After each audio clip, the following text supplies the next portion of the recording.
directamente, pero mientras los partidos políticos decían sí, queremos la constituyente, etcétera, boicoteaban todo. Y aquí hay que resaltar el rol histórico que no se reconoció lo suficiente, y yo creo que es hasta crítico ahora nuestro, pero el doctor Jorge Costa, puesto por el Partido Sociedad Patriótica en el Tribunal Electoral, como se llamaba en ese entonces, había, no recuerdo cuántos miembros eran, 7 creo, que había 4 oponiéndose a la constituyente, 3 a favor de la constituyente, no dejar llamar elecciones para aprobar en las urnas la nueva Asamblea Nacional Constituyente. Y mientras los jefes de los partidos decían, sí, apoyábamos esto, porque otro, le daban las órdenes a los representantes de su partido, porque antes se repartían, acuérdate, el Tribunal Electoral en ese entonces, de votar no. Y había una inmovilidad, 4-3, bloqueo para que no pase la consulta popular para la Asamblea. Hasta que Jorge Costa se hartó. Recibía las órdenes de Lucio Gutiérrez y dijo, no, esto es lo que votó el pueblo ecuatoriano, y votó a favor de la constituyente y cambió la relación de fuerza, pasó por mayoría en el Tribunal Electoral la propuesta de consulta popular, se pudo revisar la propuesta y ahí no pudieron ya parar la Asamblea Constituyente. Pero nunca se pactó con Sociedad Patriótica, por el contrario, había que tener, lo que pasa es que Alianza País obtiene 80 asambleístas de 130. Esa es la votación para asambleístas, sí, constituyente. Sí. La consulta popular ganamos con el 87% de los votos válidos, y se opusieron PRIAN, se opuso Social Cristiano, se opuso Sociedad Patriótica, y le ganamos a toda esa derecha tradicional y no tan tradicional en el caso de Sociedad Patriótica. Y bueno, te insisto, o sea, decían que querían la Asamblea, pero ordenaban a sus delegados en el Tribunal Electoral bloquear la consulta popular para que el pueblo se pronuncie sobre esa Asamblea Constituyente. Para refrescar todos estos acontecimientos que son... Es que se me fue una idea, perdóname que te diga, y yo no pacté con absolutamente nadie, no es mi estilo. Yo cuando creo en algo, cuando es algo bueno para nuestro país, yo no creo personalmente, pero yo no creo tampoco que una negociación política sea mala. A mí me cuesta, porque cuando algo es evidente, en beneficio del pueblo, ¿por qué tengo que estar negociando?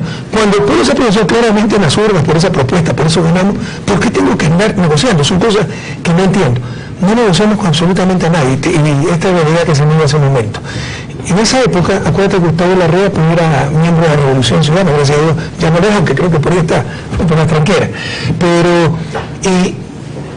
antes ya de asumir el mando, ya había logrado una mayoría en la Asamblea, pactando con Sociedad Patriótica, con MP, etc.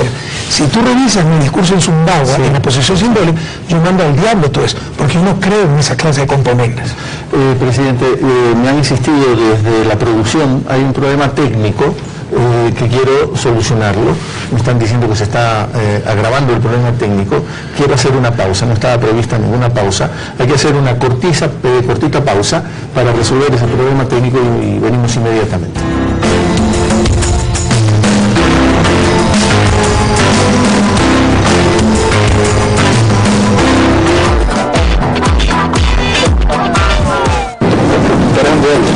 Disculpe, una pregunta.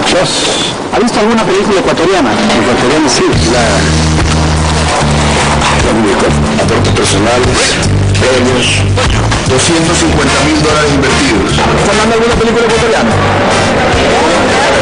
$247.267 de pérdida neta. Esto cambiaba todas las reglas del juego. Fue un hallazgo escalofriante.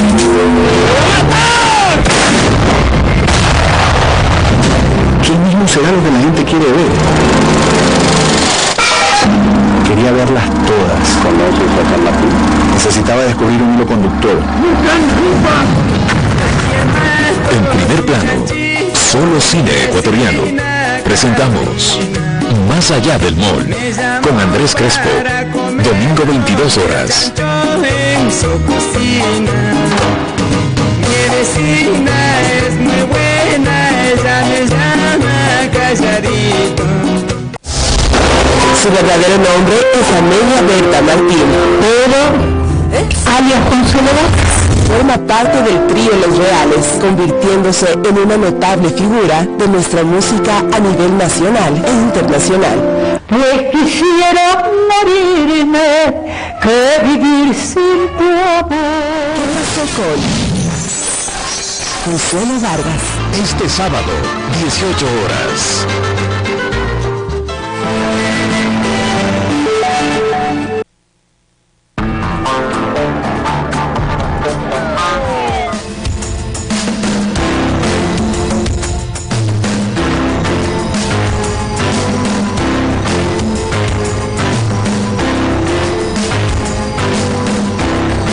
Estamos de vuelta con palabra suelta, resuelto el problema técnico, podemos desvelar de qué se trataba. Un problema de una silla, y me advertía la producción, se va a caer Rafael Correa. Era como... Lo que no logró la oposición en 10 años lo iba a lograr Ecuador TV en pocos minutos. Resuelto el problema. Estábamos hablando del tema de la constituyente de Montecristi, que fue un proceso hermoso, realmente hermoso. Cuando se tiene el privilegio de asistir a esos procesos históricos, se conmueve uno, ¿no? Porque en Montecristi, esa pequeña ciudad de Alfaro, iban ríos de gente, la gente estaba entusiasmada, creía en la necesidad de la constituyente, que era transformarlo todo. Sí, yo creo que fue una refundación de la República, corregir errores no solo de la última década, porque en el 98 era escandaloso el neoliberalismo, la constitución que consagró el neoliberalismo, la constitución de San Joaquín, sino por fin lograr los derechos a los cuales había aspirado la gran mayoría durante siglos, ¿no? Entonces yo creo que la transformación más grande es la época de la Revolución Liberal. Pero se llega a Montecristi, y yo insisto en eso, ¿no? Con votos suficientes de Alianza País. Bueno, ganamos abrumadoramente la consulta popular, te insisto, con 87% de los votos válidos. Y aquí una reflexión, ¿no? O sea, para tener apoyo popular no hay que querer contentar a todo el mundo. Tan solo hay que ser auténtico. Y fíjate que a pesar de que tuvimos la oposición brutal del Partido Social Cristiano, PREAN, ¿no? Sociedad Patriótica y todos los millones que manejaban, ganamos en forma abrumadora. Parecen esas dictaduras de ciertos continentes, ¿no? Donde las elecciones son una ficción. Ganamos con el 87%, insisto, los votos válidos. Y luego pues ganamos mayoría total en la Asamblea Constituyente. Con el 88 de Alianza País. Sí. No, 80. ¿Te acuerdas cuántos eran en total? Eso no me acuerdo. 130. 130, 80 y 130, mayoría absoluta. El total de los asambleístas. Un poco para reflejar todos estos acontecimientos recientes, son relativamente recientes, pero como que nos olvidamos. Yo he seguido este libro de Quinto Lucas, que usted lo conoce, Ecuador, Cara y Cruz. Conozco a Quinto, todavía no conozco el libro, no lo he leído. Yo me refería a Quinto Lucas. Hay que estar más pilas, ¿no? Con ese juego de palabras. Son 3 tomos, el último tomo está dedicado al proceso de la Revolución Ciudadana. En Montecristi, en la ciudad de Alfaro, había una serie de alianzas, eran importantes alianzas. Luego se fueron como desgranando esas alianzas. ¿Qué hace falta para conservar alianzas que permiten que el proyecto de poder se cristalice para beneficio de la gente? Pero una precisión, nosotros siempre, esa es la mayoría absoluta que teníamos, siempre hemos tratado de ser lo más amplio posible, lo mismo en la Asamblea. Lo que pasa es que como no imponen sus caprichos ciertos grupos, entonces dicen, no apertura, etc. Pues siempre hemos buscado el diálogo, también sabemos confrontar cuando hay que confrontar. Indignarse también es una virtud democrática. Es una característica del verdadero modo, indignarse ante la injusticia. No es que se pueda hablar con todo el mundo, no es dando el diálogo, yo voy a hablar con los femicidas, con el cura pederasta, etc. Es el diálogo en base a principios. Pero en todo caso siempre hemos tenido la posición más amplia de diálogo. El PES tenía 80, 130 asambleístas, dialogamos con todos y tratábamos de sacar las votaciones con el mayor apoyo posible. Entonces ahí votaban con nosotros en el MPD, etc. Pero nunca hubo ningún pacto, y si lo hubiera, no hubiese habido problema, si lo hubiese habido, y lo hubiera sabido el pueblo ecuatoriano, pero en verdad no existió. Nuestro único acuerdo formal, hasta donde recuerdo, de un partido registrado, ha habido con otros movimientos, es con el Partido Socialista, no listas 17. Entonces, esa es nuestra forma de ser. Tratamos siempre de dialogar, de lograr los consensos más amplios, pero tenemos mayoría absoluta. Yo recuerdo que usted iba casi todos los martes a Ciudad Alfaro. Yo creo que casi todos los días. A reunirse con el bloque para ir hasta las 3, 4 de la mañana. Sí, recuerdo. Y chequear cómo iba la agenda. Y empezaron un poco las dificultades también. Entonces tal vez la gente de adentro de Alianza País, un Alberto Acosta, por ejemplo. Mire, la gente debe conocer la verdad histórica, ¿ya? Basta de tanta falsedades, medias verdades. O sea, nos pasan como los grandes demócratas y uno el autoritario. Sea lo que quería hacer Alberto Acosta. Y pregunta, ahí estuvo Augusto Barrera, estuvo Ricardo Patiño. Ya me acuerdo que eso me propuso después de un partido con Colombia que cayó una lluvia tenaz y empatamos 0-0, 1-1, no me acuerdo, y ahí fuimos a la oficina. ¿Sabe lo que? Como él era gran demócrata, tenía que darle la palabra a todo el mundo y no avanzaba en la Constitución. El pueblo ecuatoriano había dado 6 meses para hacerla y 2 meses de prórroga máximo. Sí. Y me dice muy suelto el hueso que no van a poder acabar en 8 meses, pero ya tiene un acuerdo con Sociedad Patriótica y con el Partido Social Cristiano para ir más allá de los 8 meses, lo cual era absolutamente ilegítimo, porque eso no lo había ordenado el pueblo ecuatoriano y totalmente ingenuo a nivel político, porque te aseguro que nos pasamos un día de los 8 meses, se iba Sociedad Patriótica, se iba Social Cristiano, se iban los partidos de oposición y perdía toda legitimidad de la Asamblea Constituyente.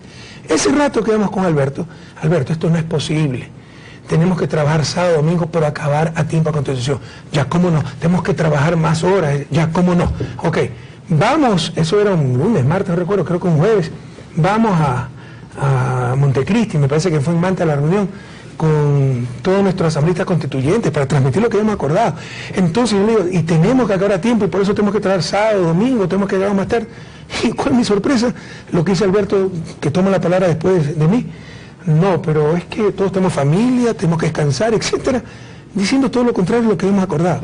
Ahí, créeme, con lágrimas en los ojos, con Augusto Barrera estaba ahí, con Ricardo Patiño, tuve que pedirle la renuncia a la presidencia de la Asamblea porque me iba a hacer fracasar a todos. Y asume Fernando Cordero y acabamos dentro de los 8 meses. Pero se produce ya una primera ruptura. No, una ruptura definitiva, pero esa fue la razón inicial. Yo creo que vendría después también, era inevitable una ruptura, porque Alberto no estaba con nosotros, estaba con sus grupos de siempre, ciertos radicales indígenas, ecologistas infantiles, y adoptando las posturas de esos grupos fracasaría cualquier proyecto político. Y se producen una serie de mandatos que son muy importantes para la sociedad ecuatoriana. Eso cambia la historia contemporánea, presente. El mandato que elimina la tercerización. Porque la tercerización, las concesiones mineras, o sea, se habían concesionado hasta las plazas de los pueblos. O sea, una serie de cosas corregimos gracias a esa Asamblea Constituyente. Pero se puede hacer mucho más. De acuerdo. Y ahí hay también un respaldo del movimiento. Déjame contarte anécdota. Sí. Créeme que ahí estaba Mónica Chují también. Acuérdate que Mónica Chují fue mi primera secretaria de comunicación. Sí. Me lloraba al ver el racismo, la discriminación, yo le daba ánimo. Me dijo, quiero participar en la constituyente, porque quiero impulsar algunas cosas para mi pueblo. Pero por supuesto, Mónica la apoyó totalmente, creo que estuvo en 5º lugar.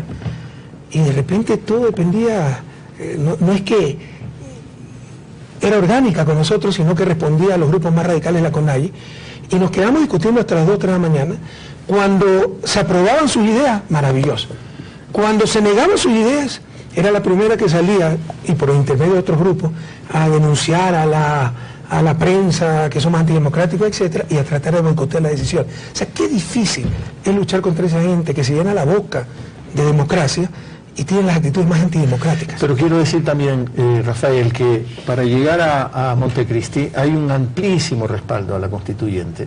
La gente le pone mucha esperanza a eso, partidos políticos, movimientos. La CONAIE también, aunque expresa ciertas reservas, respalda el proceso constituyente. Sí, en un inicio. ¿Cómo no mantener cohesionado todo eso? ¿Cómo hacer para que eso no se desgrane, como yo decía? Porque a medida que va avanzando se va decantando pues el proceso. Dime qué proceso revolucionario no ha tenido gente que se ha salido en el camino por divergencia, por traiciones, por conveniencia, etc. Pero así como han salido algunos, han venido mucho más. El propio Corcho Cordero inicialmente no es que estaba con nosotros, Doris Solí, te puedo nombrar muchísimos altos dirigentes de Alianza País que no estaban inicialmente con el proceso de revolución ciudadana. Pero eso es normal en cualquier proceso, más aún con el nivel político que tenemos en el Ecuador, donde se llenan la boca, te insisto, hablando del diálogo, del consenso, pero dialogar, consensuar, primero es respetando principios, no va a dialogar, consensuar con los que están insultando a mis compañeras asambleístas, con los que están insultando a mi vicepresidente, etc. Segundo, significa que no todos podemos lograr lo máximo, pero sí debemos respetar ciertos mínimos. Pero tú negocias con la CONAIE, dialogas con la CONAIE, te presentan, creo que Lenin ha presentado 150 puntos, bueno, te presentan 15 puntos. Bueno, estamos bien, esto sí, bueno, 14 pero esto no puede ser, no, entonces somos unos ladrones corruptos. Es imposible, es imposible. Con ese nivel de pensamiento político es imposible llegar a grandes acuerdos nacionales. Ojalá Lenin, con la capacidad que tiene, vaya mucho mejor.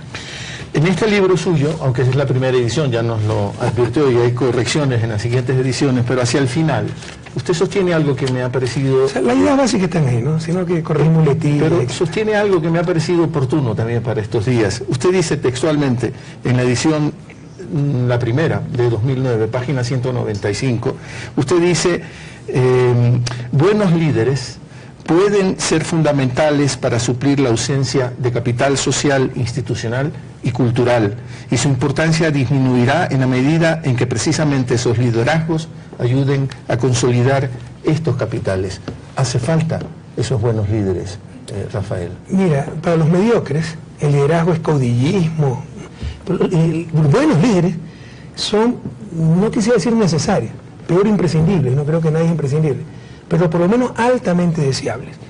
Y más deseables mientras menos institucionalizado es un país, es decir, un país como Estados Unidos puede tener un Trump, puede tener un Bush y va a seguir funcionando, porque es un país muy institucionalizado, ¿ya? Mientras menos cohesionado esté un país, recuerda cuán fraccionado estaba nuestro país, no había un proyecto nacional, no había una ilusión movilizadora, mientras menos cultura de diálogo, de consenso, de organización se tenga, ¿no? Más necesarios son esos líderes. Entonces no hay que temer a los liderazgos, pero ahora parece que tener liderazgo es algo malo. Para los mediocres siempre va a ser algo así, ¿no? Alguien que trasciende, como lo que si los disminuye y hay que atacarle con todo a ese que trasciende.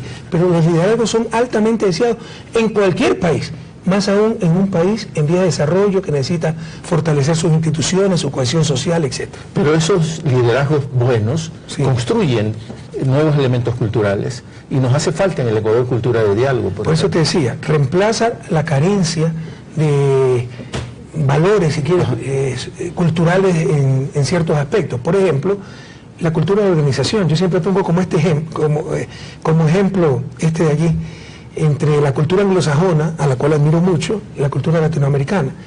Si un anglosajón se pierde en la selva y se pierde un latinoamericano en la selva, probablemente después de 2 años el latinoamericano ha sobrevivido porque está acostumbrado a la dureza de la vida, a vivir en condiciones extremas, y probablemente el anglosajón no lo logró.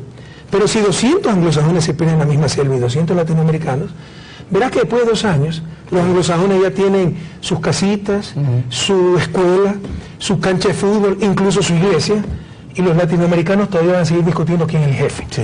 ¿Ya? Y cuando tú les reclamas porque no han hecho nada, te van a argumentar, lo que pasa es que ellos son más democráticos. O sea, los latinoamericanos somos más democráticos, los otros tienen que aprender de nosotros. Pero el primer descuido se va a escapar al barrio de los anglosajones. Entonces, nos falta autocrítica, nos falta capacidad de organización, no sabemos reconocer nuestros errores. Entonces, cuando un líder habla de eso, acelera esos procesos de cambio cultural. En este libro... Y por el contrario, cuando los líderes contemporizan con esos atavismos culturales, inmovilizan a sus países. En este libro, usted, Rafael, habla mucho de cultura también. Y usted tuvo, si mal no lo recuerdo, unas 523 sabatinas que empezaron tempranamente, el 20 de enero de 2007. Desde el primer sábado. Desde el primer sábado. Primero eran radiales solamente, si mal no lo recuerdo. Probablemente. Y la última fue el 20 de mayo, otro 20, de 2017. Son 523 sabatinas. Y en muchas de ellas, yo lo escuché a usted hablar de la cultura. El problema de la cultura. Nos hace falta una cultura que consolide todo este proceso y que incluso vaya construyendo otra política. ¿Por qué no hubo más inversión en cultura, Rafael? En cultura no necesariamente se invierte, o sea, depende cuál es el concepto de cultura que estamos utilizando. Hay varias acepciones de cultura. Una antropológica. No, yo me refiero, sí, precisamente a eso, no la cultura como expresión de belleza, de arte, de lo artístico, de lo artístico, sino como el conjunto de principios, valores, visiones transmitidas socialmente. Eso es clave para el desarrollo. Tú tienes culturas que promueven el desarrollo y culturas que impiden el desarrollo. Y gran parte de la explicación de por qué no somos desarrollados está en los atavismos culturales, heredados de las élites que empezaron a dominarnos en el primer momento, élites rentistas, excluyentes, que denostaban del trabajo manual, que utilizaban los frutos del progreso técnico para diferenciarse, no para repartir ese progreso y ese bienestar entre todos. Yo estoy escribiendo un libro, El enigma del desarrollo, ¿no? Porque una de las grandes preguntas, enigmas del desarrollo es por qué América del Norte se desarrolló, América Latina no. Porque América Latina, a la llegada de Colón, tenía civilizaciones más consolidadas que América del Norte, Inca, Maya, Azteca, tenía más tecnología, tenía más, igual o más recursos naturales, entonces tenía todas las condiciones para desarrollarse más rápido que América del Norte, y pasó exactamente lo contrario. Es un enigma, seguramente con muchas respuestas, algo complejo, pero una de esas respuestas es la clase de élite que nos ha dominado, excluyentes. Sí. ¿Cómo empezamos el proceso? Al menos la Avenida de los Españoles, aquí vertical.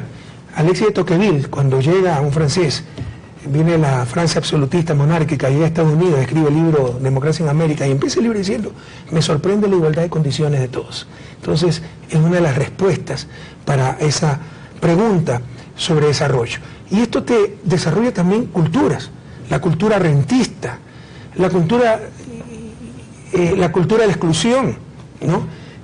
Además de otras cosas que son procesos históricos complejos, eso no hay respuestas únicas, pero por ejemplo, lo que dicen los gringos, self-reliance, la confianza en uno mismo.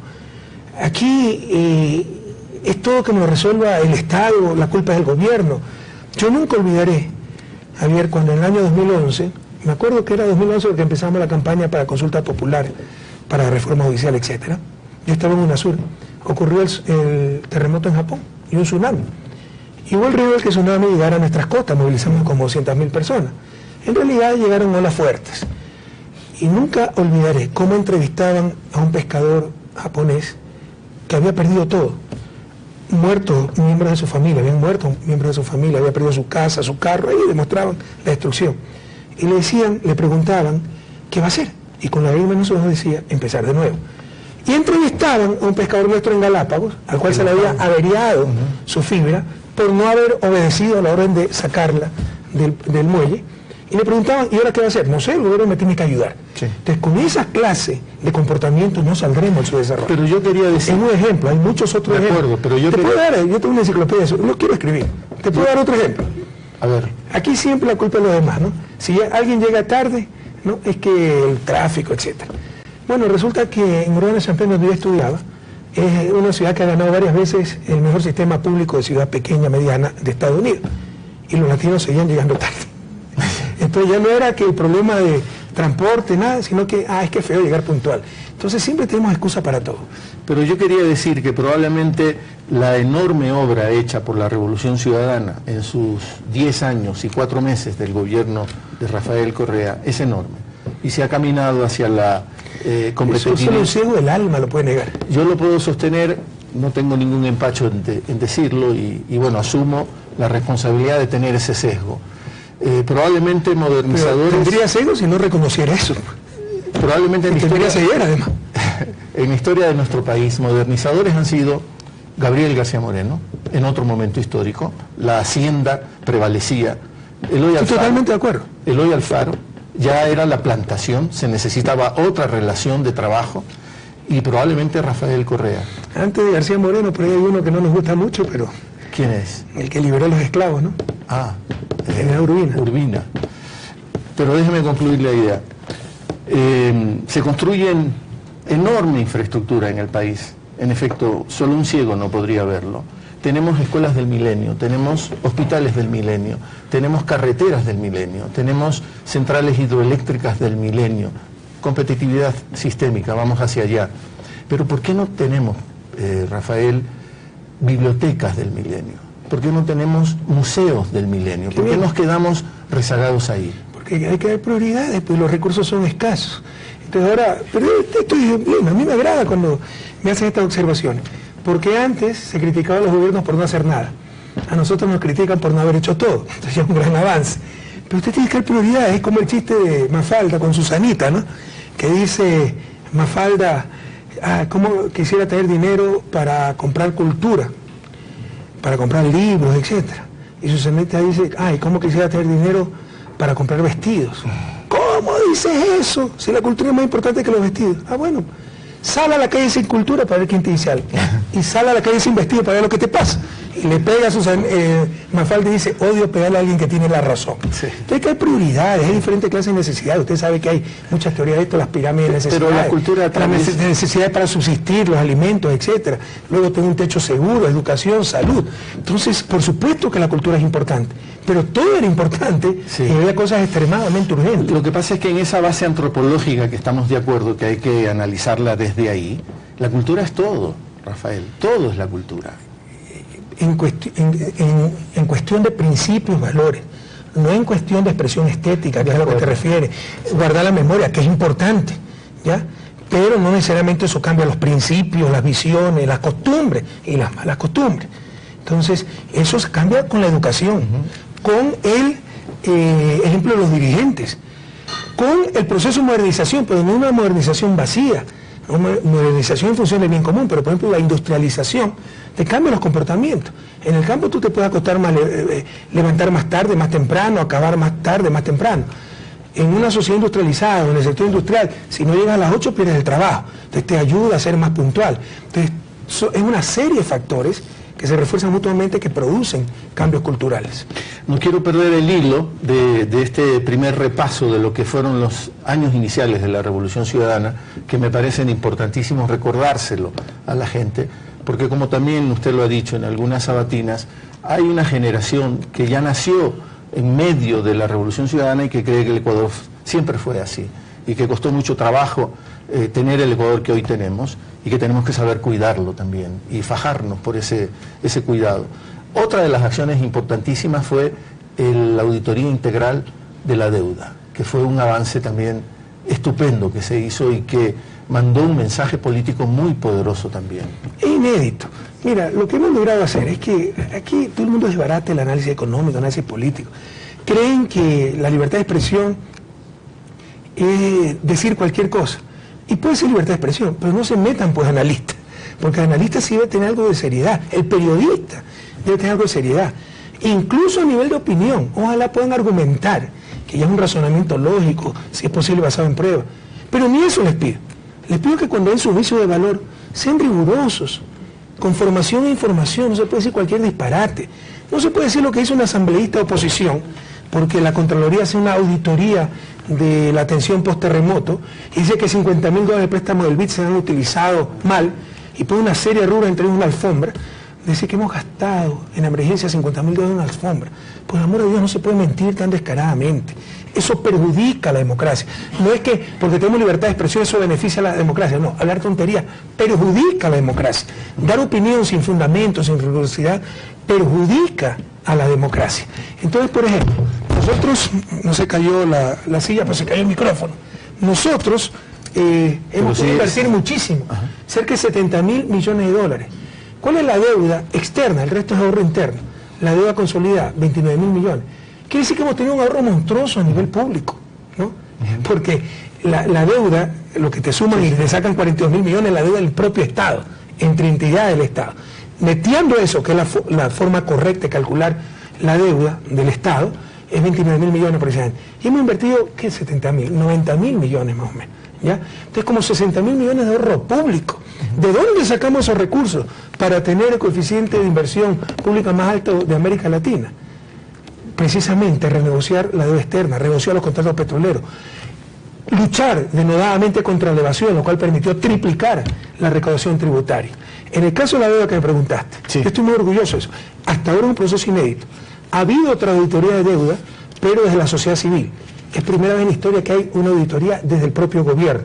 Dijimos, no pagamos, esto ha sido un asalto. Y utilizando teoría de juegos, el momento oportuno. Porque si tú estás en un momento de debilidad, no puedes decir eso, te cortan la fuente de financiamiento y ahí quedaste.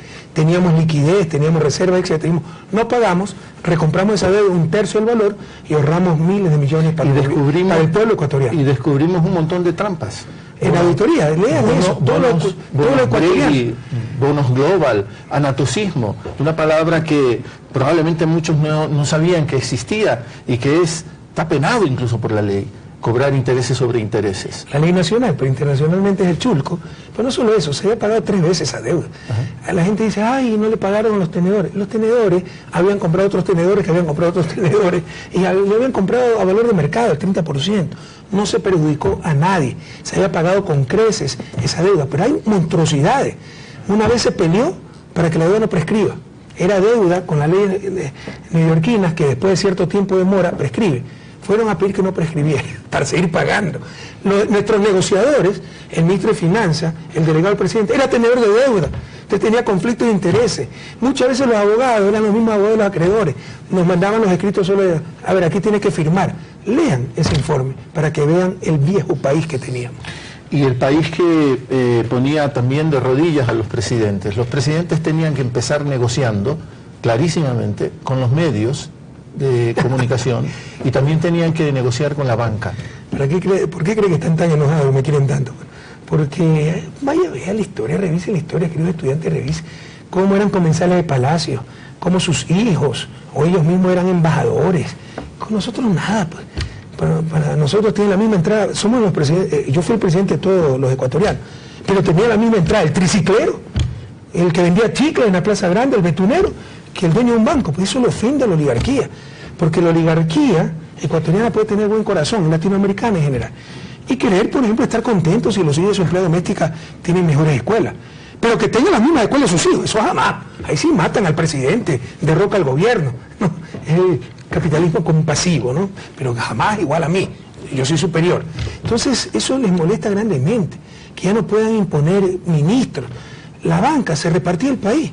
La superintendencia de banco era para un gran banco de Quito, el Banco Central era para otro gran banco de Quito, el ministro de Finanzas recomendaba a los banqueros. Eso se acabó con nuestro gobierno. Entonces, comen cemento, pues. ¿Cómo nos va a querer esa gente?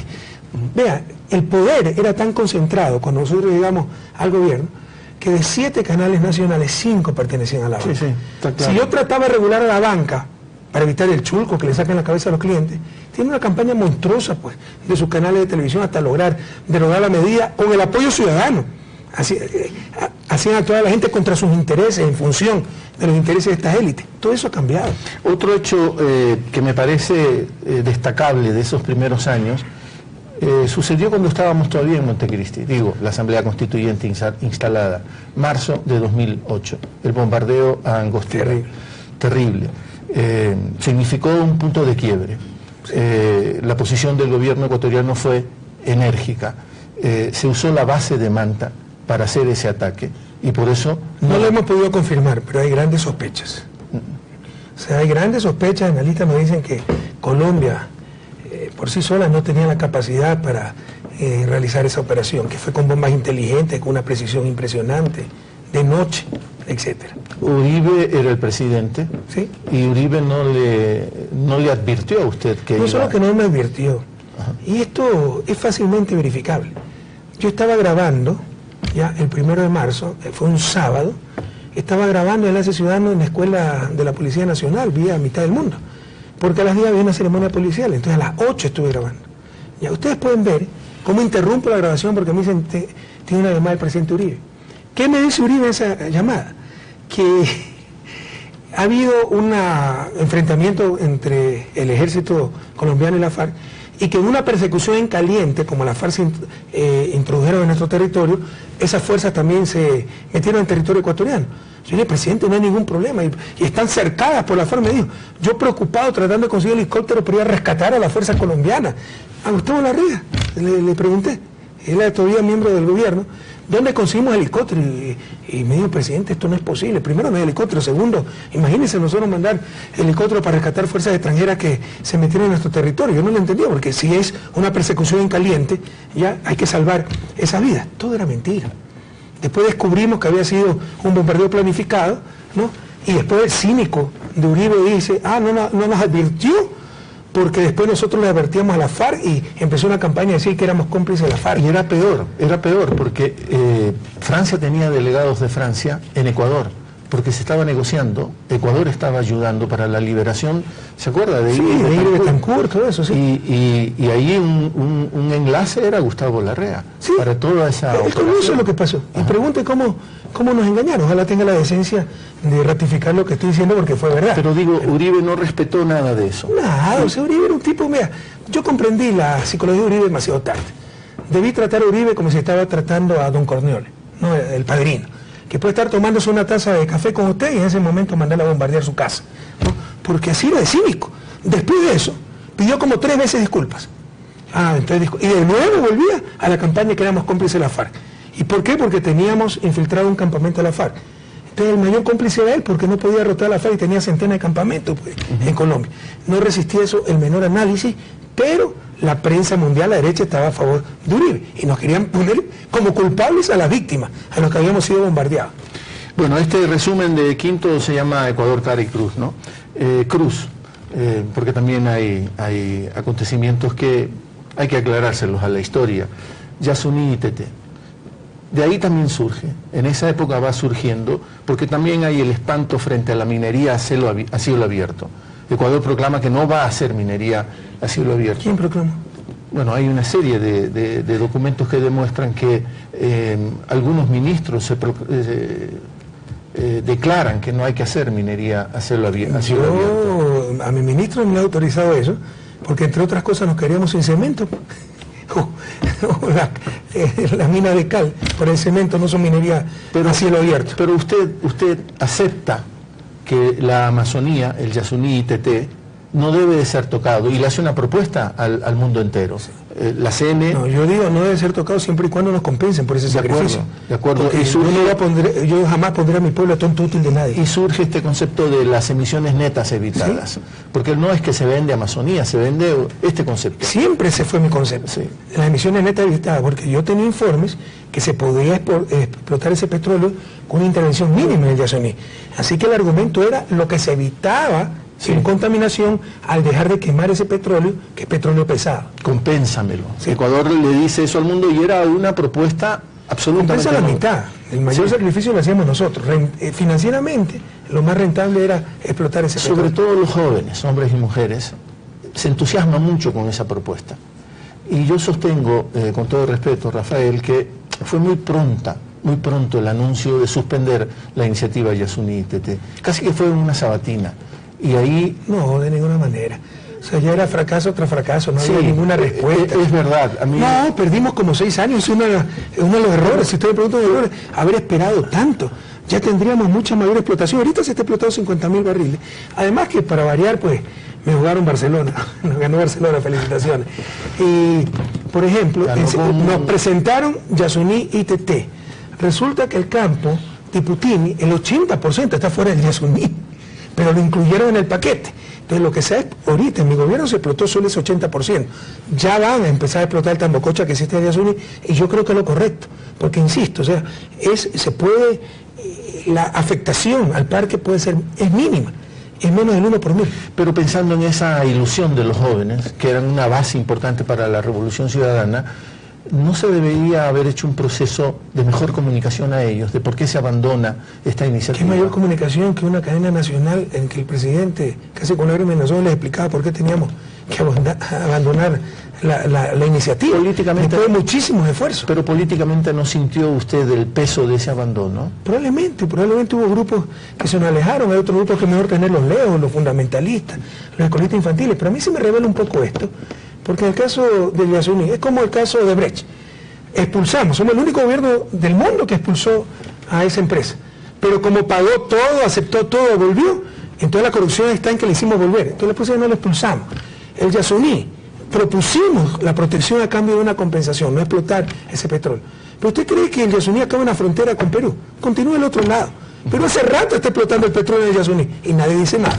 Entonces la próxima vez mejor no hacer nada, porque uno sale perdiendo. Pero yo sostengo, lo que yo quiero sostener es que había una base política. Pero yo soy el primero, yo fui el que impulsé la iniciativa. No es verdad, como dice el mito urbano que fue Alberto Acosta. Yo diseñé. Con Acción Ecológica. Yo diseñé, eso es mentira. Yo diseñé. Pregunte, una reunión de Petroecuador en marzo 2007, Yo diseñé, les propuse, les di los conceptos básicos. Modestia aparte, el concepto de emisiones netas evitadas es mío, ¿ya? No me gusta decir estas cosas, pero tampoco me gusta que se engañe a la gente. Entonces, pero después de tratar 5 o 6 años, es irresponsable poder seguir sacrificando a nuestra gente cuando esos recursos nos pueden ayudar a salir de la pobreza. El mayor imperativo moral que tiene nuestro país es superar la pobreza, cuando esos recursos pueden servir para educación, para salud, y cuando se puede intervenir con una afectación mínima en el parque. El problema son las emisiones, pero los que queman el petróleo, en su mayoría son los países desarrollados. La mayor parte del petróleo que se quema son los países desarrollados. Se hizo el acuerdo con Naciones Unidas, se tenía que obtener algo así como $300 millones de aportaciones y creo que no llegamos a 12 millones. No se logró absolutamente nada. Puso un embajador especial para aquello. Se hizo todo, puede usted tener la certeza que se hizo todo lo humanamente posible. Por ahí hay críticos, Roque Sevilla y toda esa gente que fueron a Dinamarca a la conferencia y ofrecieron darnos algo de plata. Vean las condiciones. Nos trataban como delincuentes, ¿no? Pero ellos controlan el fondo de ellos como si te estaban dando caridad. Ecuador no estaba pidiendo caridad. Ecuador estaba proponiendo contribuir a la lucha contra el cambio climático que no es producida por países como Ecuador. Y pedía la corresponsabilidad de los que sí están dañando el planeta. Y esos que están dañando el planeta lo orientaban como si era caridad. Eso tampoco iba a aceptar. Además que no daban nada. Eran las figuras de los fideicomisos, ¿no? Que incluso con Naciones Unidas lo habíamos hecho, ese tema del fideicomiso. Por si acaso, aquí me pasa, mire, yo tengo un defecto, soy bastante coherente, ¿no? Entonces, si usted me toma un tema y me hace 10 veces la misma pregunta, probablemente le den las 10 veces la misma respuesta. Y aquí a mi asistente me pasa que el sábado 1 de diciembre de 2007, es sabatina, ¿no? Dije literalmente que permitiré la minería a cielo abierto, si genera suficiente ingreso para el país. Ya.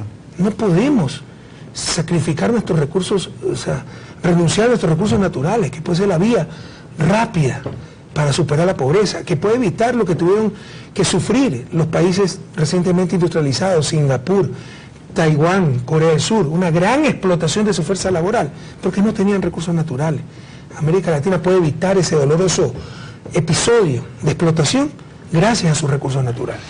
Tenemos también un buen periodo de crecimiento económico. Sí. Tenemos unos buenos precios para los llamados commodities, que no son otra cosa que las materias primas. Y yo me preguntaba, y sería una pregunta para usted, ¿qué haría un gobierno neoliberal con precios de materias primas muy altos? ¿Cuál sería la consecuencia? ¿Qué harían ellos con esa...? Pero muy fácil, regalarlo. Si no hubiéramos negociado los contratos petroleros, hubieran seguido los contratos de participación donde el Estado recibía solo el 20%. Y se invirtió. Ese gran boom petrolero de altos precios se hubiera ido por demanda de la transnacional. Hubieran perdido $30.000 millones aproximadamente. Nuestros cálculos nos dicen que gracias a la renegociación de contratos petroleros, el Estado recuperó $33.000 millones. Pasemos un poco al Ecuador o la Revolución Ciudadana en el periodo suyo y el mundo internacional, más específicamente América del Sur, porque a usted le toca vivir ya un momento en el que van creciendo los gobiernos progresistas. La geografía de América del Sur, sobre todo, se va llenando con gobiernos progresistas. ¿Cómo era esa relación en esos momentos? Una gran camaradería, una gran coincidencia, un gran compromiso, pero en honor a la verdad, tengo que decir que eso era compartido también con gobiernos de derecha. Había cosas que no se disputaban. La necesidad de la integración, el compromiso con la democracia. Pero mire lo que pasa en Brasil ahora. No le importa la democracia por esa derecha. ¿Qué gobierno de derecha en esa época tenía el compromiso con la democracia, por ejemplo? Pues yo le puedo decir el propio Piñera en Chile, el compromiso con la integración. Juan Manuel Santos, Uribe también decía, ¿no? Pero eso era, insisto, era medio indescifrable. Yo muy tarde entendí la psicología, cómo tratar a un tipo como Uribe. Pero, y también era la época de oro del progresismo en Sudamérica, de 10 países sudamericanos latinos, porque también está Guyana y Surinam, 8 tenían gobiernos de izquierda, incluso Paraguay por primera vez en su historia con Fernando Lugo. Entonces había amplios consensos, una gran coincidencia en objetivos, y le insisto, en honor a la verdad, nos acompañaban con esa visión histórica, por ejemplo la integración, los pocos gobiernos de derecha. Es cierto que ahora ciertos gobiernos de derecha descaradamente tratan de boicotear la integración, ir a la integración entre comillas, pero de mercado, de libre comercio, el sálvese quien pueda, etc. Es cierto que Chávez alguna vez cuenta cómo lo conoció a usted. Él dice que fue en 2005. Usted fue en representación del gobierno de Alfredo Palacio.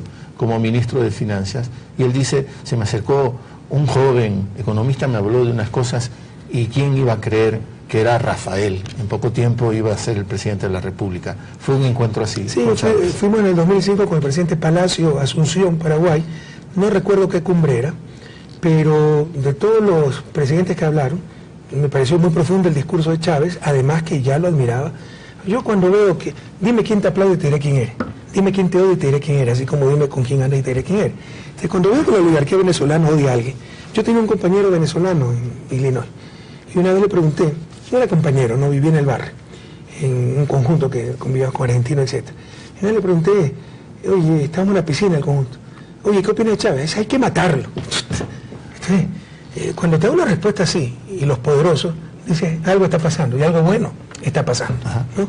Entonces, lo empecé a seguir a Chávez, su golpe de Estado, yo estaba en Finlandia, en un seminario de la ONU, me habían invitado, y me entero del golpe de Estado de Chávez, me dolió mucho, y después como el pueblo lo puso nuevamente en el poder. Y lo que se olvida es que cuando sacan a Chávez, ya lo obligan a dejar el poder, dicen que los medios de comunicación dicen Chávez renunció.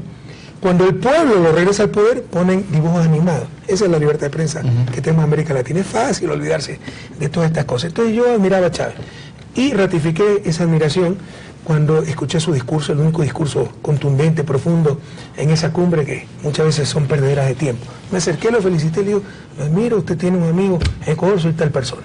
Chávez en Venezuela, Néstor Kirchner en la Argentina, estaba Lugo, Lugo coincidían en esa época. 2009.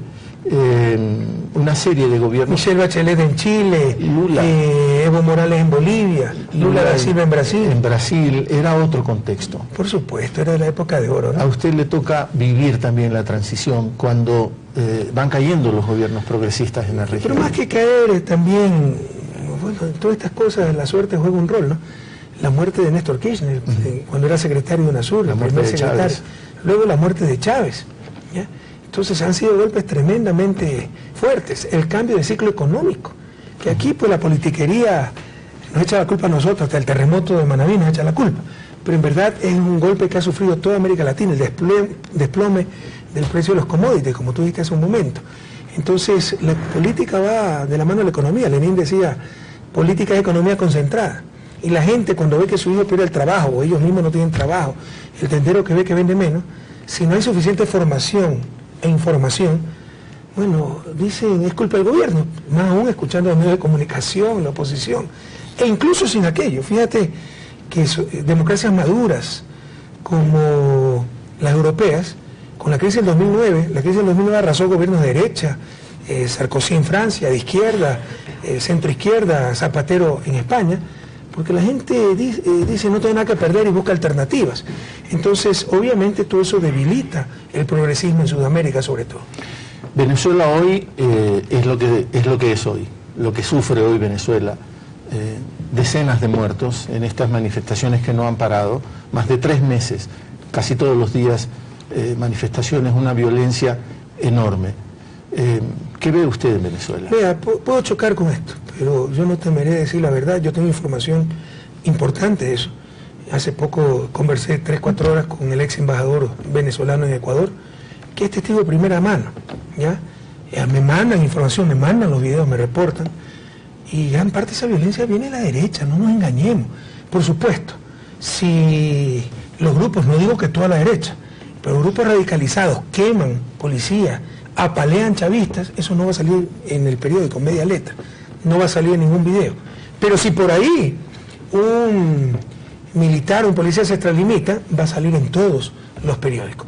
Estas cosas generan violencia. Es difícil que no haya exceso de fuerza pública, hay que sancionarlo. Pero yo le diría, la mayor parte de la violencia viene de grupos radicalizados de la derecha. Esa es la verdad, así hay gente que no le gusta escuchar esa verdad.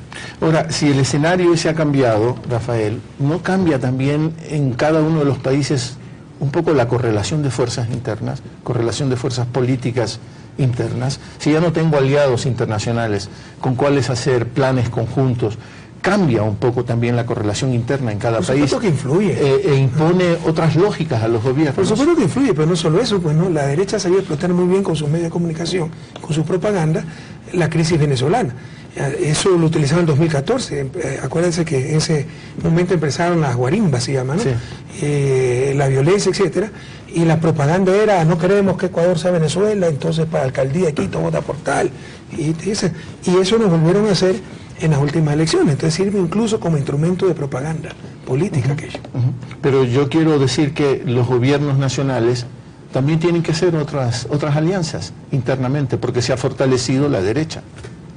O sea, más que los gobiernos nacionales, la izquierda tiene que juntarse como se ha juntado la derecha. O sea, yo lo dije en el 2014, le llamé la restauración conservadora, sí, que después era tan brutal, tan poderosa, que le llamé el segundo plan Cóndor, sí, con métodos más sutiles. Ya no pueden desaparecer gente, torturar, aplastar con botas militares a la gente de izquierda, pero sí pueden generar golpes blandos, boicot económico, boicot mediático, etc. Pero en el 2014 se llamó la restauración conservadora ¿a qué? A una nueva derecha que estábamos enfrentando. Eso lo descubrimos en las elecciones de la alcaldía de Quito. Fue una coalición de derecha nunca antes vista, ¿ya? Y con apoyo extranjero y con recursos ilimitados para una alcaldía. Ni siquiera se había visto para presidencia aquello. Entonces nos dimos cuenta que ya la derecha se había sobrepuesto a su aturdimiento después de tantas derrotas que empezaron con Chávez en Venezuela, ¿no? Ahora tenía estrategia, tenía discurso, tenía alianzas nacionales e internacionales, y en consecuencia era un adversario mucho más poderoso.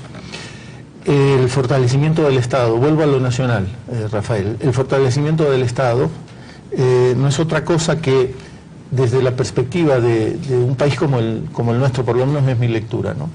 Estos bienes del Estado, estos bienes públicos, no son otra cosa que los bienes de los que no tienen bienes.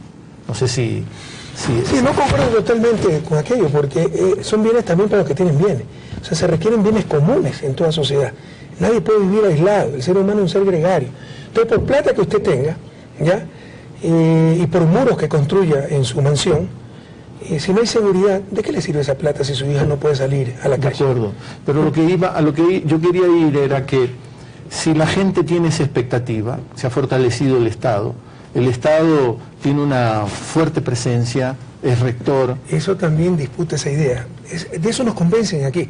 Correa es estatista, yo no soy estatista. No. Pero ¿cómo ha crecido el Estado? Oiga, vean los estados europeos, esto no es nada. Sí. Lo que pasa es que venimos de cero, entonces lo poco parece mucho, porque recién estamos consolidando nuestros estados, recién estamos transformando estados burgueses casi inexistentes en estados verdaderamente populares.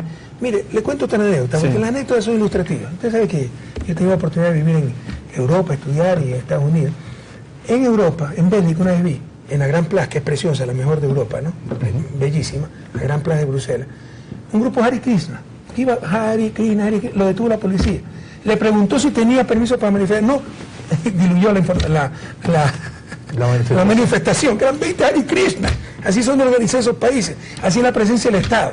Acá vienen los supuestos ancestrales de la CONAIE, ¿no? El MPD, el FUT, le pegan a un policía, torturan al otro, le ponen un juicio, mete preso, criminalización de la protesta social, ¿no? Y el Estado regulador, y no hay libertades. Es pura hipocresía, puro engaño. Nuestros estados recién se están consolidando. Escuché también muchas veces decir en las sabatinas un dato que es cierto y que Naciones Unidas lo maneja.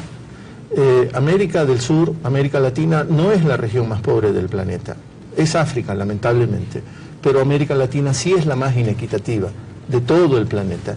Si no hay un Estado regulador, ¿cómo vamos abatiendo esos niveles de inequidad? Pero obvio, mi querido Javier.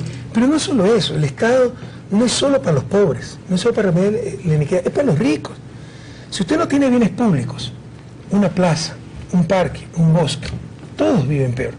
Si usted no tiene servicios públicos adecuados, seguridad, servicios de justicia, todos vivimos peor. Yo siempre pongo este ejemplo. Nadie discute que es el propio agricultor el que mejor va a cultivar su chacra. Pero ¿de qué sirve eso si no hay camino para sacar los productos? Usted va a tener que organizar una serie de productores para poder construir el camino. Bueno, eso ya es la acción colectiva. Y poco a poco eso se convierte en municipio y eso se convierte en Estado. Entonces es necesaria la acción colectiva y los bienes colectivos para el buen vivir no solo de los pobres, de todos. Pero Es una barbaridad lo que dice cierta oligarquía, no Estado, el anarquismo, los libertarios, son tonterías. Pero también puede ser un mensaje equívoco, quizá alguna gente entendió mal, cuando usted, por la caída de los precios del petróleo, que nos generó unos problemas graves de ingresos, usted ya lo informó, a veces no teníamos ni siquiera para cubrir la explotación petrolera, por los precios a los que llegaron, o a los que cayeron los precios del petróleo. Pero usted empezó a vender bienes del Estado, centrales hidroeléctricas, Sopladora la vamos a tener que... No se vendió ni una, no se Yo lo sé, pero lo anunció. ¿Sí? Lo anunció. Sí, porque teníamos que enfrentar los gravísimos problemas. Y un ejemplo más chiquitito. En verdad era concesión de 30 años de Sopladora. La gente un poco se desconcertó. ¿Cómo? Yo también, o sea... El Hotel Quito se vendió, es una cosa muchísimo más chiquitita. Eso tenía que venderse hace rato, si eso es hasta ilegal. O sea, alguien no puede tener esa clase de bienes, pero no lo querían soltar porque ahí se ponían, habían puestos de trabajo, había un club con piscina, con parrillada. ¿Qué hace vivir con hoteles, por favor? Entonces, sí, pero en esa pelea... Si quiere, conversando con Jorge Glass, cuando estábamos ofreciendo concesionar Sopladora, Jorge me dijo, el rato que yo firme concesión, voy a derramar lágrimas. O sea, nadie quería hacer eso. Pero obviamente estábamos ante las dificultades más grandes de los últimos, por lo menos 70 años en el país. Uno tiene que actuar de acuerdo a las circunstancias, ¿no? Pero tratar de superar estos problemas con el menor costo posible. Y el Estado tiene una gran cantidad de activos, algunos de los cuales no necesariamente lo tiene que tener el Estado, como es el Banco del Pacífico, que es un banco comercial. Vamos llegando al momento más reciente, Rafael, y no sé si quieren hacer señales o si quieren, creo que quieren proveer... Yo creo que usted lo puso bonito, ¿no? Perdimos ingresos, fue una verdadera hecatombe. Sí. En 2 años perdimos la tormenta perfecta. 10.000 millones en exportaciones, de los cuales 8.000 más o menos eran exportaciones petroleras, que también son ingresos fiscales. Yo goberné los 2 últimos años con 0 de ingreso petrolero para el gobierno central, y no solo eso. Tuvimos que darle a Petrocodo y Petro Amazonas 1.600 millones para que no quebraran, porque estaban quebrando las petroleras alrededor del mundo. La historia sabrá reconocer que cuando mejor gobernamos fue en estos últimos 2 años. Yo creo que la historia no solo lo va a absolver. El presidente también ya, no, el presidente ya nos absolvió, le hemos ganado 14 elecciones. Yo creo que la historia lo reconocerá, pero hay una sensación... El futuro lo reconocerá aún más, se lo aseguro. Y no mía. Actuó un equipo de trabajo de patriotas yo creo eso que firmemente. Gobernaron, supieron manejar la barca del Estado en aguas extremadamente tormentosas. Llegamos a las recientes elecciones, que probablemente han sido de las más duras. Y yo creo que es porque hay un factor adicional, que es este nuevo elemento, ya no tan nuevo tampoco, que son el mundo de los tweets, los tuiteros. Y en ese mundo, que en el fondo es mi posición, hay una suerte de dimes y diretes, y se pierde perspectiva, las cosas pierden perspectiva, uno cae en ese juego. Y yo tengo la sensación que eso ha distorsionado profundamente el momento actual. ¿Usted no piensa lo mismo? Por supuesto, pero hay lugares comunes, hay temas tabú. Entonces usted tiene que decir que no, que las redes, la máxima expresión de la libertad. No es verdad. Toda libertad implica responsabilidad. Toda libertad tiene límites. En el caso de libertad de expresión, el límite es la intimidad de las personas. La reputación y el honor de las personas son derechos humanos y se destrozan a diario, cada segundo en redes. Y tarde o temprano tenemos que enfrentar ese problema honestamente, ya no vivir de engaños sociales. Y hay esta incoherencia, ¿no? Porque ya se ha avanzado mucho en evitar la discriminación, el odio, la xenofobia a nivel de medios de comunicación. La ley de comunicación ampara al ciudadano contra esas agresiones, pero en las redes no se ha hecho nada. Y el que quiere hacer algo, atentado a la libertad de expresión, llamemos una tontería. Pero usted libertad de expresión no es mentir, no es engañar, pero diciendo la verdad, pues no mintiendo, no engañando. De acuerdo, pero usted tiene una actividad, ¿cuántos seguidores tiene? Como 3 millones. 3.200.000. Esa actividad suya en las redes no es a veces como paradójica, quiero decir contradictoria. ¿En qué sentido? En ese sentido, en que se da estímulo a la presencia de esos, o se estimula el dime y el direte. O sea, decir la verdad no. estimula dimes y diretes. No me refiero a eso, pero las redes se activan mucho y las redes nos hacen perder perspectivas. Cuando hay cobardes, para los cuales su trinchera son las redes sociales. Pero si se utilizara para dar noticias, para informar, para decir la verdad, maravilloso. Eso es lo que yo hago todos los días cuando escribo incluso artículos enteros en redes sociales, sobre todo Twitter, porque Facebook yo no lo manejo directamente. Mire, acaban de aprobar en Alemania una ley para regular las redes sociales. Qué pena que tengamos que decir esto, pero la ley que yo presenté a la Asamblea antes de dejar el mandato ni la presidencia es inspirada en la ley alemana. Qué pena que le tenga que decir esto, porque entonces como es inspirada en la ley alemana, entonces si es legítima, si es posible aprobarla, el provincianismo, el tercermundismo de siempre, ¿no? Pero es básicamente la ley alemana la propuesta que hemos presentado a la Asamblea Nacional. Noruega también está tratando de hacer algo. El mundo desarrollado, pero hasta que Estados Unidos no dé la orden que se puede hacer para algunos, ¿no? Entonces, si uno lo propone, es atentado a la libertad de expresión. Cuando lo proponga Estados Unidos es avance civilizatorio. Todavía estamos en ese tercer mundismo. Es que a mí me parece que han metido mucho ruido en estos recientes acontecimientos. Y estoy ya... Porque, mira, lo que pasa es que cuando uno está en el poder, son los mediocres los que no están en el poder los que solo tienen que ganar con estos abusos. Uno solo pierde, ¿no? Tú me hablabas la otra vez de estos mediocres que se contentan si me bajaron un mensaje en el Facebook, yo ni manejo Facebook, que me sacaron de un restaurante, a mí nadie me ha sacado de un restaurante. Pero así es la mediocridad, se contentan de lo mal que le va al otro. O sea, cuando tú tienes una posición relevante, ¿ya? Siempre tienes que perder nada más. Toda la vida solamente vas a perder contra estos insultos, estos ataques, etc. Entonces, esos mediocres van a tratar de defender las únicas armas que le quedan. Pero para la sociedad es terriblemente malo. Sí. Quiero decir también, a propósito de los líderes, ya mencionábamos la importancia de los líderes mientras vamos construyendo cultura política, vamos creciendo en ciudadanía, será más fácil hacer propuestas y que la gente las siga. La presencia de los líderes es clave. Los líderes van marcando el proceso. Y este proceso de la revolución ciudadana tiene que seguir. Tiene que seguir. Yo te diría, y los líderes son claves, sobre todo en países poco institucionalizados en proceso de desarrollo donde hay tanto por hacer. Hay países ya, una vez, Bélgica, porque son sistemas complicadísimos, pasó como un año sin gobierno. El país siguió marchando sin ningún problema, sin gobierno. Pero eso es Bélgica. Eso te digo, un país institucionalizado, alta productividad, gente con alto nivel de educación, bueno, con muchas otras diferencias que nuestro país. Pero en países donde falta institucionalidad, donde falta capacidad de organización, donde hay productividad baja, en consecuencia somos pobres, los liderazgos son jamás imprescindibles. Yo creo que nadie es imprescindible, pero necesarios o por lo menos altamente deseables. Y el suyo sigue siendo importante en el Ecuador. Bueno, quiero o no, o sea, tenemos un rol. Sí, de acuerdo, yo creo que la gente lo reconoce así. Ahora, lo importante es que si uno tiene esa capacidad de liderazgo, que para algunos los mediocres es caudillismo, autoritarismo y tanta tontería. Esos son los mediocres. O sea, los mediocres, la felicidad de los mediocres es intrascendencia. Y el que trasciende, entonces hay que caerle con todo para igualar a los mediocres, ¿no? Su única forma de sobresalir es hundiendo a los demás. Y no lo han logrado. Pero lo importante es un buen liderazgo, hacer crecer a los demás. Tratar de institucionalizar el país para que ese liderazgo sea cada vez menos necesario. Eso es lo que hemos tratado de hacer cada segundo de los 10 años, lo que tratamos de hacer cada segundo de los 10 años que estuve en el gobierno.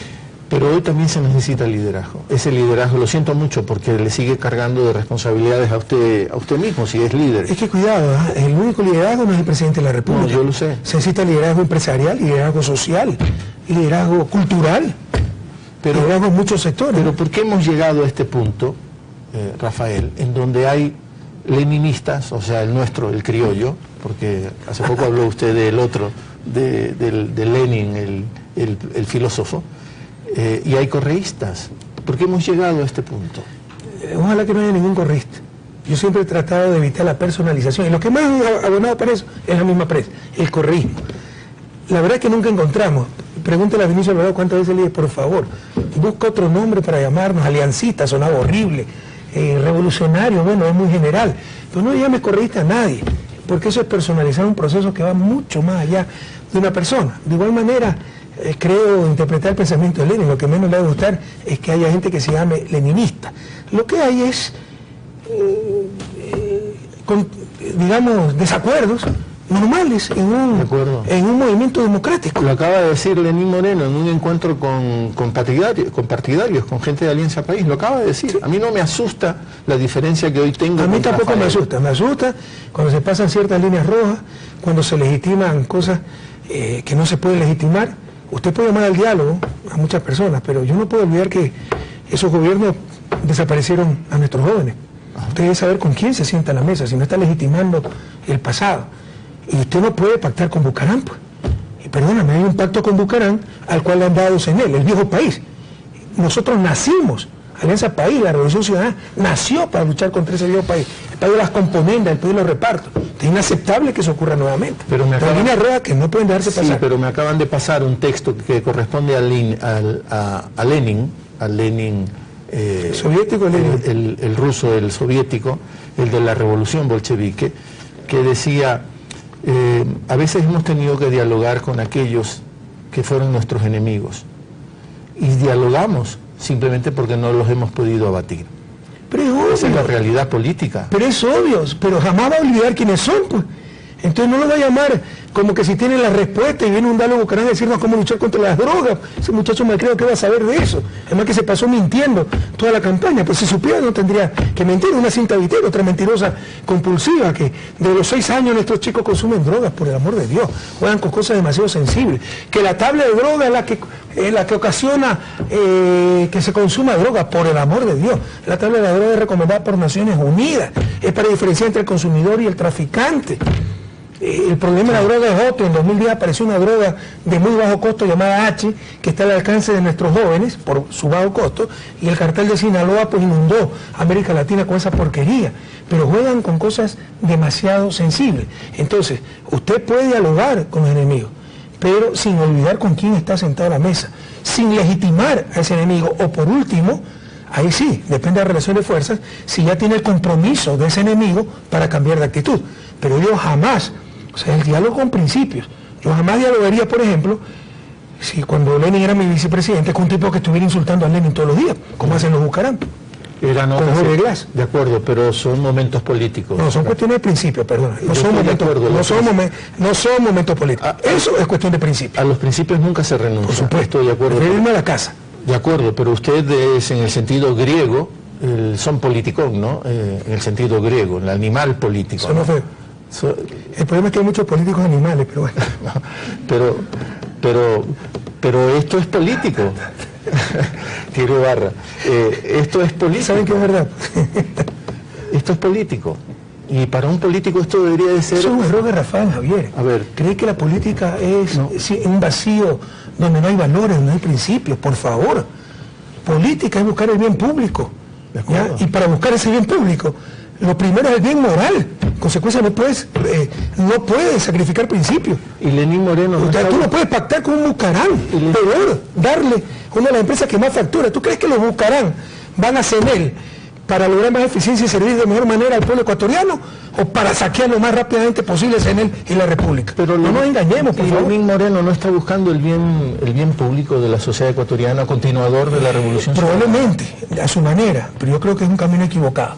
Mira, la fórmula del éxito no la conozco, pero el fracaso es tratar de contentar a todo el mundo. Y sí, yo tengo que expresar, lo he dicho ya en otras oportunidades, mi desazón, mi dolor, si cabe el término, porque es clara la estrategia de diferenciarse de mi gobierno, diferenciarse de Correa. Y para eso se ha caído, yo creo, en deslealtades y en mediocridad.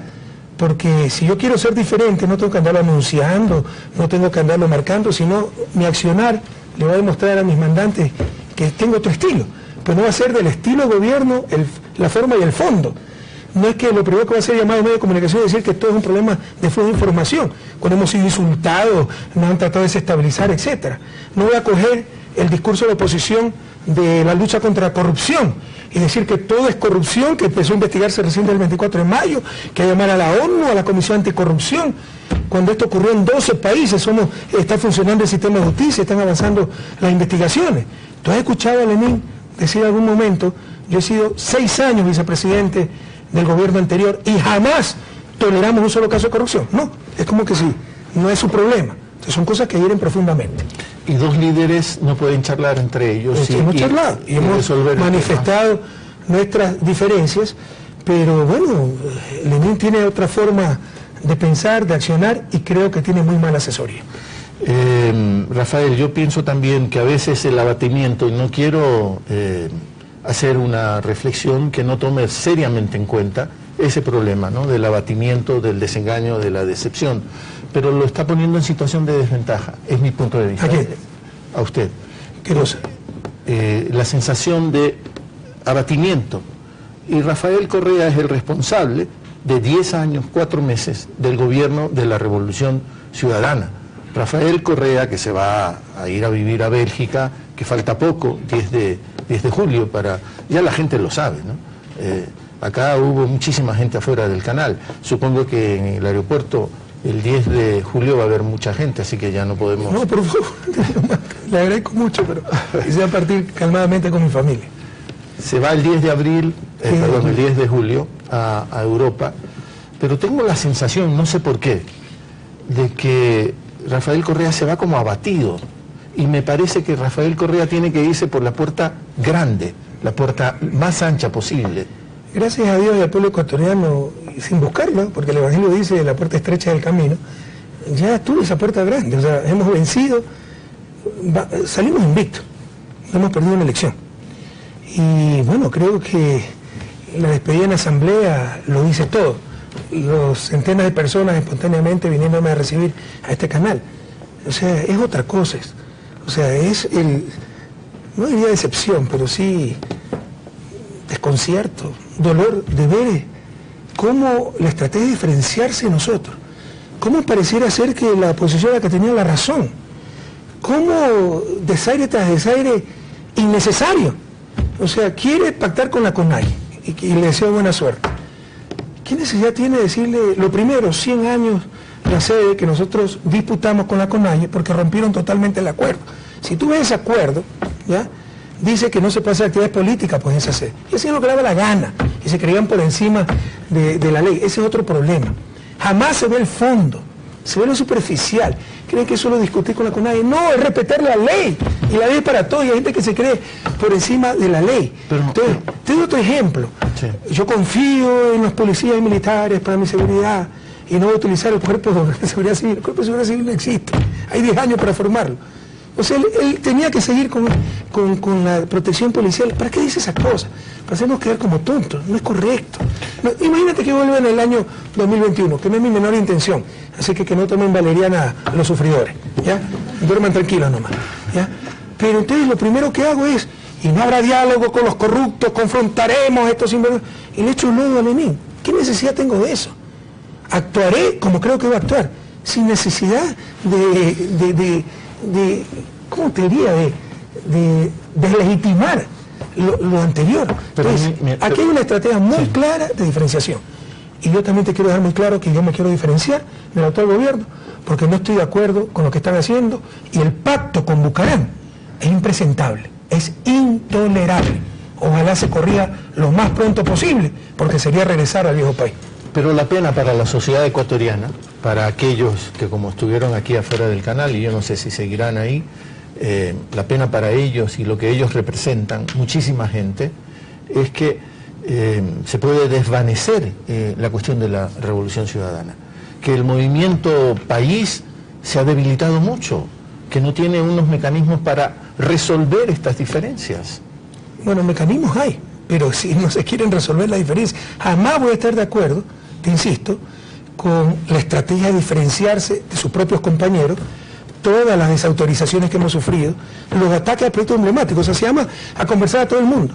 A Galo Bucarán se le llama para que nos asesore sobre la lucha antidroga, que yo mismo la lideré, pero de repente se cuestiona a Yachay y nos llaman a René Ramírez, a Andrés Arao, no me llaman a mí, a Guillón Long, a toda la gente que está involucrada. Entonces son contradicciones incomprensibles. Y te insisto, yo prefiero irme del país, estar tranquilo en Bélgica con mi familia, escribir, hacer un poco de reflexión política, conceptual, ¿no?, en cuanto a la política ecuatoriana, pero son cosas, contradicciones que no se explican. No estoy en absoluto de acuerdo con esto de dialogar con todos sin saber con quién te sientas a la mesa, sin principio. Entonces dialoguemos con los femicidas, dialoguemos con los curas pederastas, hay que dialogar con todo. No, pues esto tiene límite. Y que me digan que esa es una expresión de amor, que no cuenten conmigo para el odio, conmigo tampoco. Pues no cuenten tampoco con claudicaciones. Y la indignación también se puede dar por amor. No, la indignación frente a los sepultureros de nuestro país.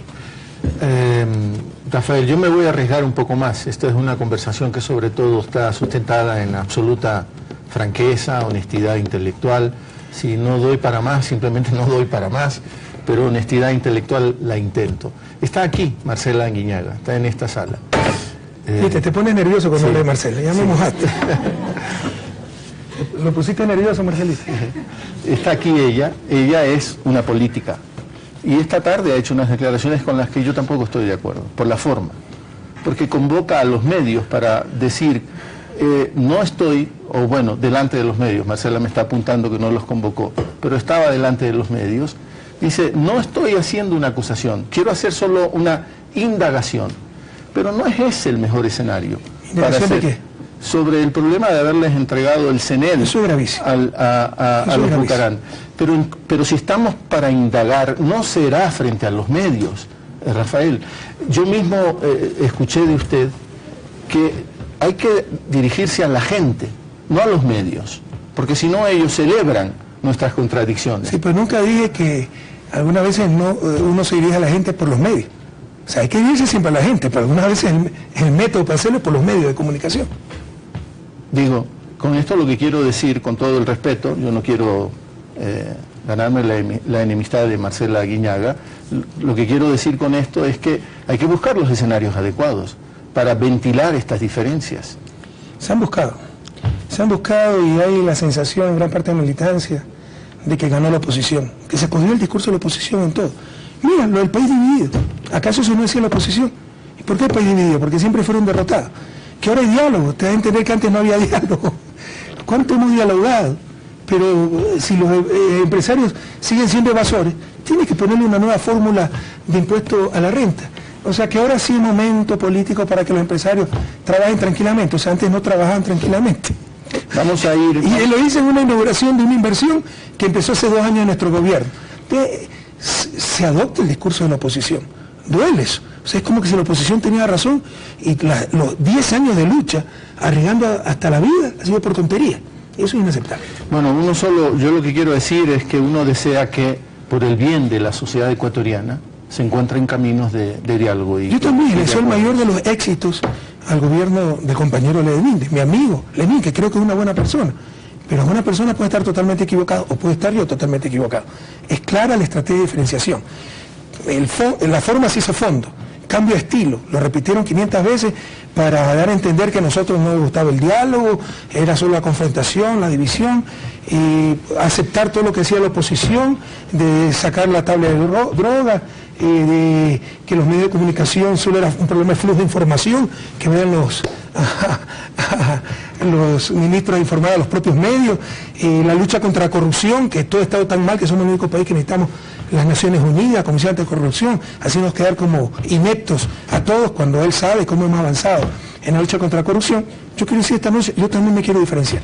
Ya, yo no coincido con el diálogo de sordos con todos, sin principios, no coincido con el pacto con Bucarán, ¿no? Y también quiero marcar esa diferencia.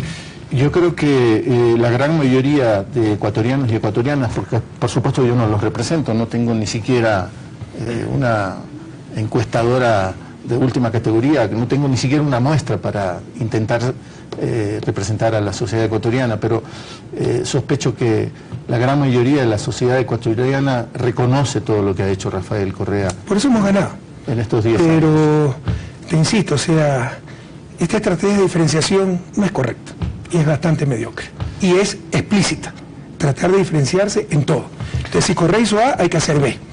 Y si la oposición propone B, hay que aceptar B. O sea, no se entiende. Vamos cerrando, Rafael. ¿Qué está leyendo? Mire, eso es lo que hizo Lucio Gutiérrez, recuerda.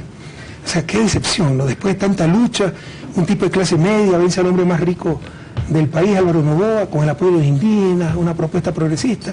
Yo recuerdo su discurso, primer discurso, qué decepcionante que fue, lo que dijo, bueno, esto es como un partido de fútbol, ya se acabó el partido de fútbol, entonces todos unidos no tenemos ninguna diferencia. Entonces, ¿para qué tanta lucha en las elecciones? Y recuerda que Gutiérrez se cayó por el pacto con Bucarán. Y luego los de Sociedad Patriótica en Montecristi también hicieron de todo. Sí. Recuerdo cuando... No se puede legitimar ciertas conductas. Y no es verdad. Eso es que como somos gente de paz, dialoguemos con todos y mientras siguen insultando a nuestras compañeras, siguen insultando al vicepresidente. Y te insisto, lo de pacto con Bucarán, o sea, volver ese país al reparto, y hay algunas cosas que se han repartido, pero al menos a gente que apoyó la campaña, etcétera, ¿no? Movimientos políticos que se pueden considerar serios. Pero darle CENEL a Bucarán, ¿quién se va a engañar? ¿Es que los Bucarán van a ir a CENEL para servir mejor al pueblo ecuatoriano o para saquear CENEL? Eso es impresentable. Entonces yo también quiero marcar mi diferencia con respecto a estas inconductas políticas, porque no se pueden llamar conductas políticas. CENEL es la Corporación Nacional de Eléctrica. Si la memoria no me falla, es la segunda empresa pública que más factura. ¿Después de cuál? Petroamazonas probablemente. ¿Y la Corporación Nacional de Telecomunicaciones en qué lugar está? Viene después de CENEL. Ajá. Son las más poderosas. Sí. Y tenemos ahí un pool de empresas públicas que son muy poderosas. Y recuerden, ¿no? Ahora que nos hablan de lucha contra la corrupción, ¿cómo molesta eso, no? Porque la única herencia que le podemos dar a nuestros hijos es nuestra integridad y hemos arriesgado hasta la vida en la lucha contra la corrupción. Y te insisto, ¿no? A mí sí me gustaría escuchar a Lenín que dijera, yo estuve 6 años vicepresidente de Rafael y de este gobierno, del gobierno anterior, y jamás toleramos un caso de corrupción, pero hasta ahora lo escucho, y por el contrario adopta el discurso de la oposición de todo ha sido corrupción, todos somos sospechosos, todos somos culpables hasta que se muestre lo contrario, llamen a la ONU, llamen a los bomberos, llamen a la Comisión Anticorrupción, haciéndole el juego a la oposición. Son cosas que realmente molestan, pero en todo caso son 10 años de arriesgar hasta la vida. Acuérdate, ahí hemos encontrado una serie de videos donde en cada reunión con empresarios decía, denuncien si alguien les propone una coima. Y si ustedes dan coima, serán sancionados si se lo descubre. Tuve que declarar a Petroecuador en emergencia, no se olviden. Meter la Marina, porque todo era podredumbre. Ya se limpió toda esa corruptela institucionalizada, registro civil, aduana, migración, telefónica.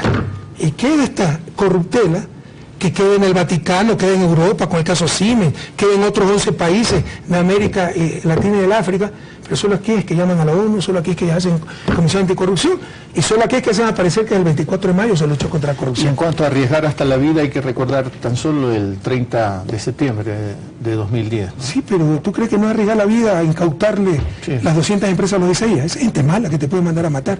¿Qué otro gobierno hizo eso? Usted se ha hecho muchísimo, pero la memoria es frágil. Me preguntaba qué estaba leyendo. Sí. Un libro complicado, La razón populista, de Ernesto Laclau. Ay, Bien un complicado. pensador Sí, argentino. pero habla de semiótica, de cosas que no domino, psicología de masas. Sí, pero que me cuesta. recupera el concepto de populismo. Sí, pero me obligo a leerlo precisamente por aquello, no es lectura que elegiría por placer, ¿no? Y a mí me gusta leer muchos libros a la vez, entonces por ahí hay algunos otros. ¿Y novela? ¿Literatura? No es mi género literario favorito. La novela histórica sí bien hecha. La última novela que leí me parece que es Manuela de Tania Roura. Pero Nuestra prefiero... Manuela. ¿Ah? Nuestra Manuela. Manuela Sáenz. Prefiero el relato o novelas históricas bien hechas. ¿Y hay algún ejemplo? O los análisis contemporáneos, las obras de Joseph Stiglitz, etc. Noam Chomsky. ¿Y algún ecuatoriano por ahí? Bolívar Echeverría. Bueno, sí, pero Alfonso Rumazo González, ¿no? Fue ecuatoriano, pero vivió toda su vida en Venezuela, pero tiene obras maravillosas sobre Bolívar, Manuela Sáenz, Sucre. Me gusta mucho leer sobre eso. Ajá. La historia. Sí. Biografías. Bien hechas. De ahí se aprende mucho. Sí, por supuesto. Ajá. Pero de la literatura también se aprende mucho. Claro, pero nuevamente te digo, son placeres que no son tan urgentes, ¿no? Más que placeres, son opciones que no son tan urgentes de utilizar o de atender. Entonces prefiero, y cuesta eso, porque yo leo mucho, pero muy pocas veces por placer, ¿sí me explico? Sí. Sino por informarme para prepararme mejor y poder responder mejor a mis obligaciones. Por suerte hay hoy los flash memory y todos esos aparatos, pero si no, llevarse todo el cancionero de la música ecuatoriana a Bélgica hubiese sido una... Entonces me lo estoy llevando. Sí, Tengo un disco duro con... Claro, por eso. ¿Cuántos miles de canciones? Sí. ¿Es real eso, que se sabe todas las letras de todas las canciones? No todas. Pues si me preguntas la segunda estrofa del himno de los bomberos Chunchi, también te la canto. ¿Por qué? ¿Por qué, digo? Porque siempre me han gustado las peñas, siempre me ha gustado la música y no tengo tan mala memoria para esas cosas. Para otras cosas, yo soy capaz de memorizarte una canción si la escucho solo una vez. Para eso tengo buena memoria. Pero yo tengo un asistente solo para que me recoja el iPad cada vez que se me olvida. O sea, yo olvido todo, llaves, gafas. ¿Y el gato se va para Bélgica? Sí, no, yo todo un trámite eso. Ha costado como $800 vacunarlo, chip. Hay que llevarlo a inscribir al aeropuerto. No, pero también me refería al gato que ponía las canciones en la sabatina. Ah, el otro gato. Sí, no, pues, sí. No lo he visto. Yo decía, lo va a vacunar al gato. Un abrazo al gato. Sí, probablemente le hace falta. Al Mashi tampoco lo he visto. Mira, ahorita que siempre preguntan qué extraña la presidencia, los amigos, ¿no? Ajá. Los colaboradores. ¿Y en Bélgica cuál es el proyecto? Digo, la familia del principal, probablemente. Y en estas enormes inquietudes suyas, ¿cuál va a ser el proyecto? Quehaceres domésticos. Sí. ¿Cuál es el problema? No, ninguno. No, mira, ya tengo varias propuestas incluso de cátedra, pero una sola vez por semestre y el resto por internet, y conferencias. Obama cobra $400.000 por una conferencia. Sí. Algunos pagan muy bien por las conferencias. Entonces estamos creando el Instituto de Pensamiento Político y Económico Eloy Alfaro y vamos a hacer la Fundación Eloy Alfaro para coordinar las conferencias, hacer pensamiento político. Pero ya ese país tenía el Instituto de Pensamiento Político, entonces la fusionamos, va a ser independiente en ese país y va a ser Instituto de Pensamiento Político y Económico Eloy Alfaro. Vamos a tener análisis económico, vamos a tener análisis político, básicamente encuestas. Coordina mis conferencias y publicaciones, si es posible una revista trimestral, cuatrimestral, y generar pensamiento político y económico.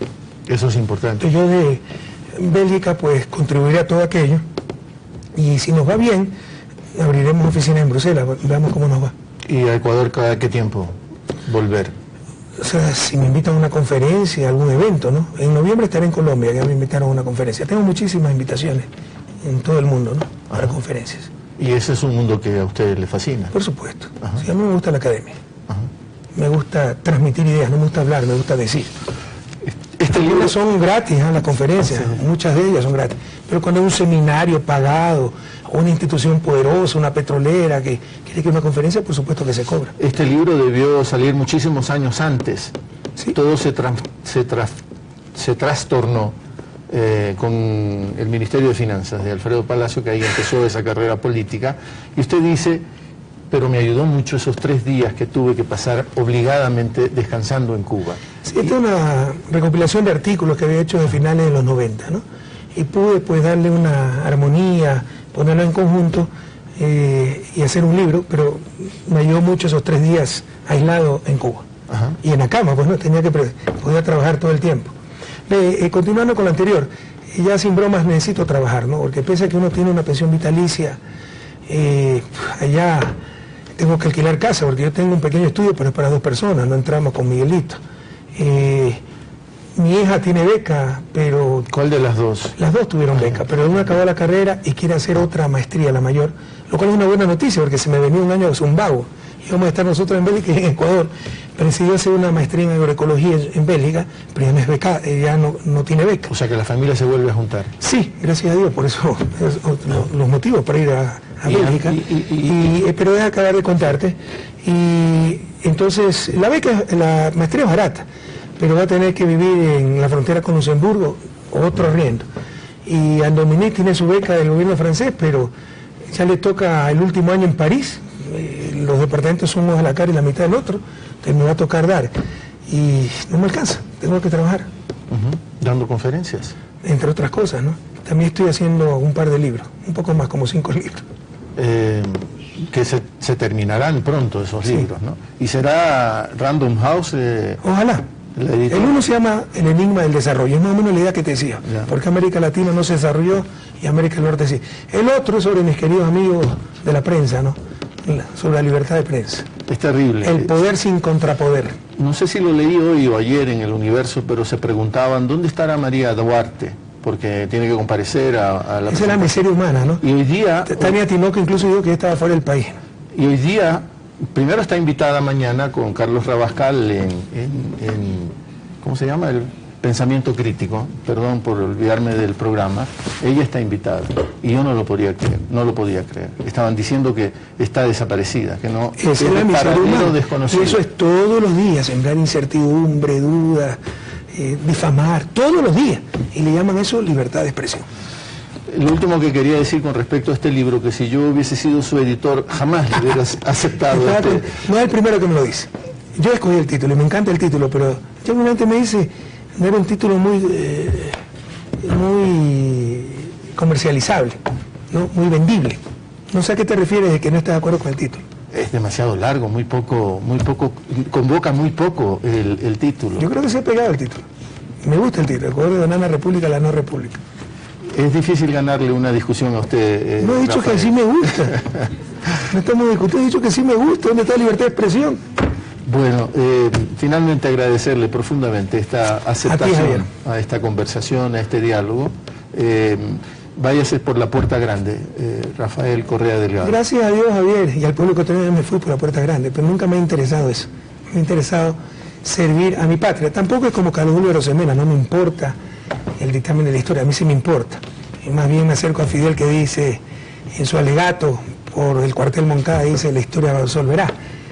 Yo creo que el presente ya ha reconocido todo lo que hemos hecho por la generosidad del pueblo ecuatoriano, pero lo reconocerá aún más el futuro. Nunca me ha interesado trascender, pasar a la historia, ni nada de eso. Solo me ha interesado servir. Sí. Pero gracias, insisto, a Dios del pueblo ecuatoriano ha sido reconocido ese trabajo. Váyase con esa grandeza y no enredado en los dimes y diretes. Yo no me enredo en los dimes y diretes, pero hay cosas que claman al cielo.